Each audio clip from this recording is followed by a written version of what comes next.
Hello friends.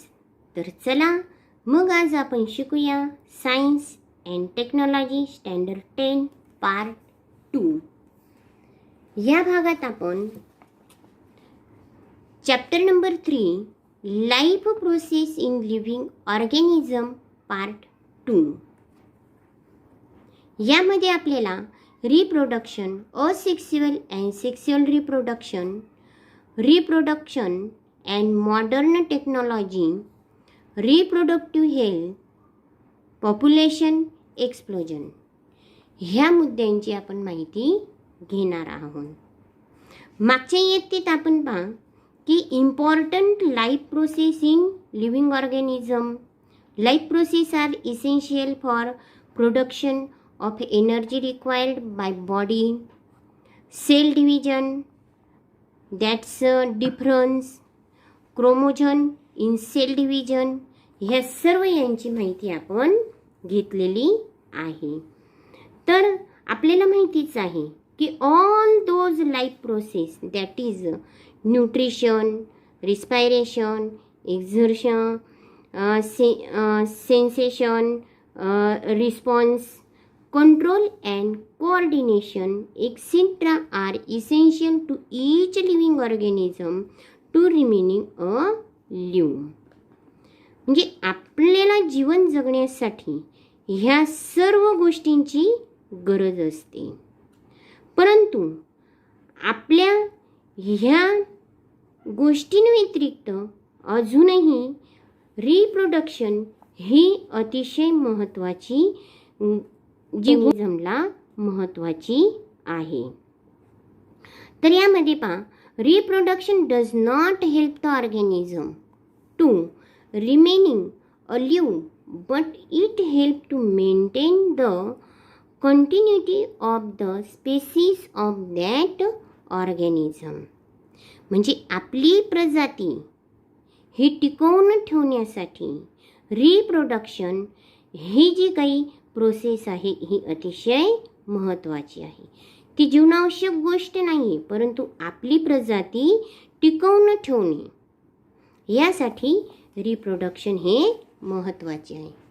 आता आपल्याला इथं काही फिगर्स दिलेले आहेत.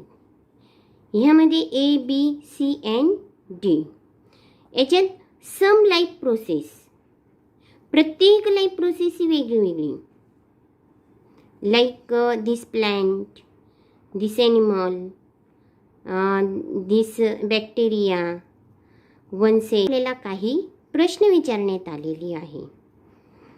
ती we mean by the maintenance of species.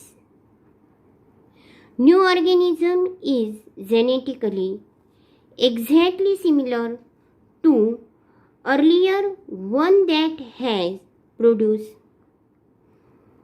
To organism of species will be exactly similar or not. Relationship between the cell division and formation of new organism of same species by earlier existing organism. हे जे काही सर्व गोष्टी आपल्याला विचारल्या आहेत यावर आधारित ज्या वेळेस formation of new organism of same species by earlier existing organism is called as reproduction.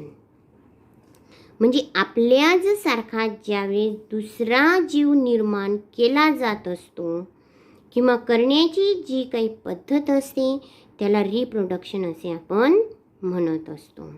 Reproduction is one of various important character of living organism. सजीवांसाठी रिप्रोडक्शन ही अतिशय महत्त्वाची क्रिया आहे. It is also one of the various reasons responsible for evaluation of each species in living organism. Reproduction occur mainly by two method. These reproductions is occurring by two methods. One is asexual and second is the sexual. तर आपण सुरुवातीला पाहणार आहोत asexual reproduction. आता asexual रिप्रोडक्शनमध्ये process of formation of new organism by an organism of same species without involvement of genetics is called as asexual reproduction. म्हणजे यात एकाच जीवाने जी काही नवीन जीव तयार करतो त्याला असेक्स्युअल रिप्रोडक्शन असे म्हटले जात असते. ह्या असेक्स्युअल रिप्रोडक्शनमध्ये दोन वेगवेगळे जेमेट्स हे आपल्याला आढळत नाही, फक्त एकच जेमेट्स असतो. यामुळे हा जो काही नवीन जीव निर्माण झालेला असतो this is uniparental reproduction and it occur by mitosis, cell division, absence of genetic recombination is a drawback, whereas fast process is advance of this reproductive method. ह्या पद्धतीमध्ये फायदा पण आहे आणि काही तोटे सुद्धा आपल्याला आढळत असतात.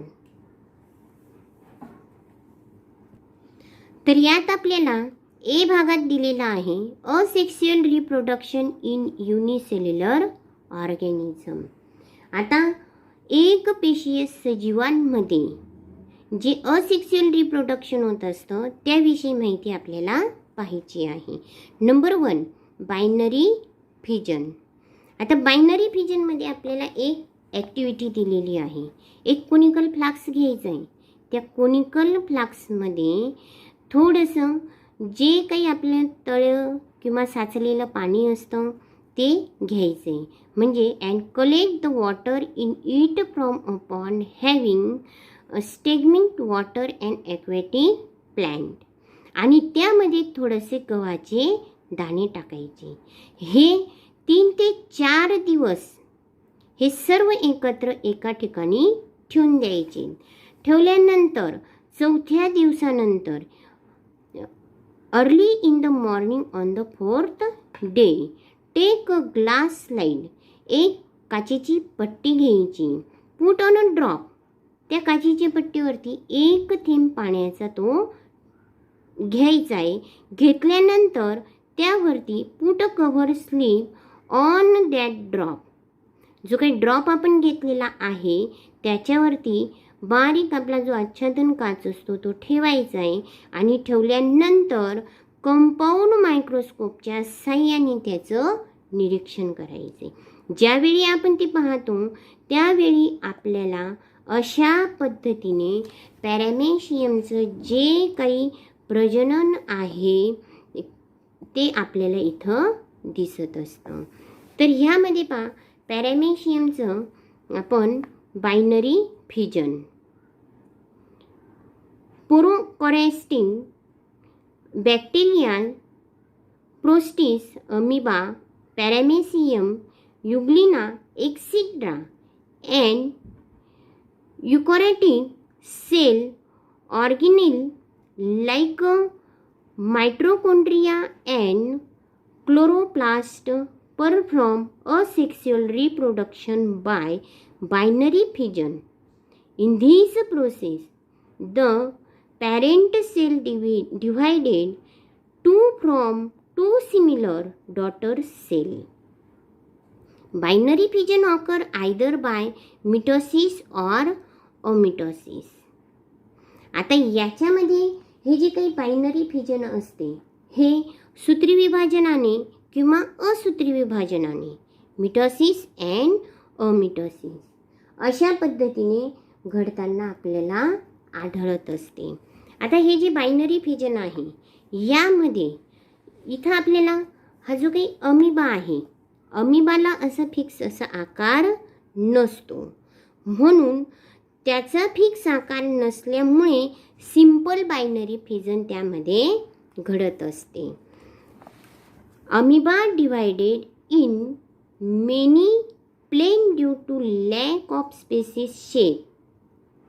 Hence it is called a simple binary fission. आता हे जे आपल्याला पॅरामेसियम दिलेला आहे. ह्या पॅरामेसियममध्ये आडवा छेद आपल्याला झालेला आढळतो. ट्रान्सवर्स बायनरी फिजन, ह्यामध्ये पॅरामेशियममध्ये ट्रान्सफर बायनरी फिजन दिलेला आहे. त्याच्यानंतर युग्लिनामध्ये लॉंगिट्युडिनल बायनरी फिजन, म्हणजे असा जो काही उभा छेद आहे हा समसमान दोन भागात आपल्याला इथं आढळताना दिसतोय.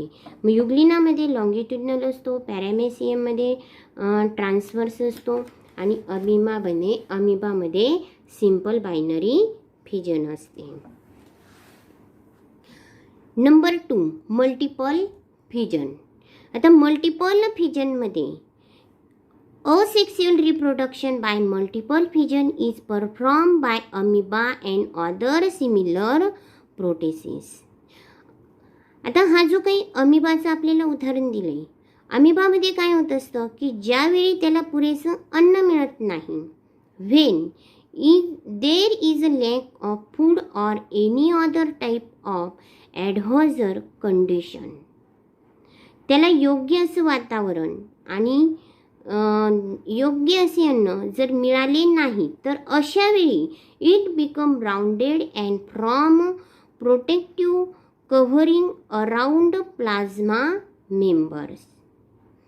तो त्यावेळी आपल्या स्वतःच्या भोवती एक कव्हर तयार करत असतो, आपल्या प्रोटेक्शनसाठी एक कव्हर तयार करत असतो आणि ते अतिशय टणक असतं. असं जे काही कव्हर असतं, such encysted amoeba or any other protist it is called as, तो स्वतःभोवती जे आवरण तयार करत असतो त्याला क्रिस्ट असं म्हटलं जात असतं. आपल्याला इथे दाखवलेली ही अमिबाच्या वेळी हा जो काही न्यूक्लियस असतो, हा न्यूक्लियस हळूहळू त्याच्यामध्ये विभागणी होत असते आणि ज्यावेळी हे मल्टी न्यूक्लियस तयार होतात त्यावेळी मल्टी अमिबाज आपल्याला इथं पाहायला मिळत असतात. मग हे मल्टी अमिबा इथं असंख्य तयार होत असतात आणि असंख्य तयार झाल्यानंतर योग्य परिस्थितीचे आल्यानंतर ही पुष्टी जी असते ती फुटते आणि फुटल्यानंतर त्यातून अनेक अमिबा हे बाहेर पडताना आपल्याला दिसत असतात. Many nuclei are form by repeated nuclear division in the Christ.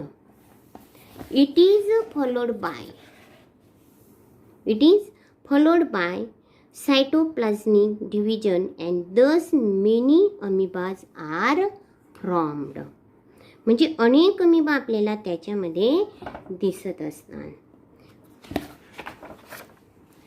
Number 3 budding. आता या सुद्धा आपल्याला एक ॲक्टिव्हिटी दिलेली. ह्या ॲक्टिव्हिटीमध्ये ईस्ट पावडर घ्यायची. 5 ग्रॅम ईस्ट पावडर ही 50 गरम कोमट पाण्यामध्ये टाकायची आणि त्याचबरोबर 10 ग्रॅम शुगर जी आहे ती त्याच्यात ॲड करायची. Water and mix well the mixture. चांगल्या पद्धतीने याला मिक्स करायचं आहे, मिक्सचर करायचं आहे. Keep the flask in warm place after and hour. Take a drop of that mixture on a clean glass slide.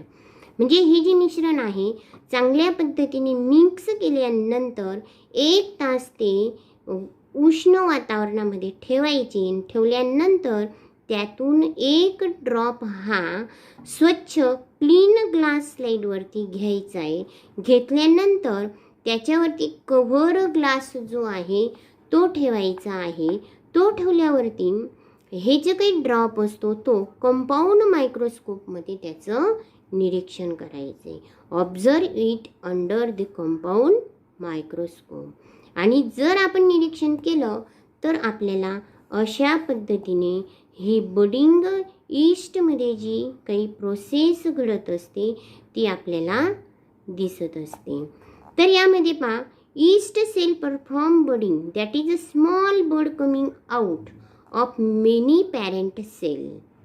म्हणजे हे जे काही पॅरेंट सेल असते, ह्या पॅरेंट सेलपासून अनेक छोटे छोटे जे काही डॉटर ईस्ट आहे ते निर्माण झालेले आपल्याला आढळतात. मग ही जी काही पॅरेंट ईस्ट आहे, ह्या पॅरेंट ईस्टला असं छोटंसं बड येत असतो, म्हणजे असा उंच फुगवटा येत असतो. आणि त्यावेळी हा जो न्यूक्लियस असतो, हा न्यूक्लियससुद्धा मोठा होत जातो आणि या न्यूक्लियसचं सेपरेशन होत असतं. आणि सेपरेशन झाल्यानंतर आपल्याला सिंगल जो काही न्यूक्लियस आहे तो मिळत असतो. आणि कालांतराने हा जो काही न्यू बड आहे, हा परिपक्व झाल्यानंतर पॅरेंट ईस्टपासून तो बड वेगळा होत असतो आणि डॉटर ईस्ट हा आपल्याला मिळत असतो. मग हा जो काही डॉटर ईस्ट असतो, पुन्हा तो नवीन डॉटर ईस्ट तयार करतो. ही जी प्रोसेस आहे ही कंटिन्यू चालत राहत असते. का one of the two daughter nuclei enter this bud after sufficient growth. Bud separates from the parent cell and starts to live independently as a daughter yeast cell. तर मुलांनो, आज आपण येथेच थांबूया. पुढच्या भागामध्ये आपण asexual reproduction in multicellular organism याविषयी माहिती घेणार आहोत. जर तुम्हाला पुढच्या टॉपिकची माहिती हवी असेल तर बेल आयकॉन करा, शेअर करा, सबस्क्राईब करा आणि लाईक करा. Okay, bye.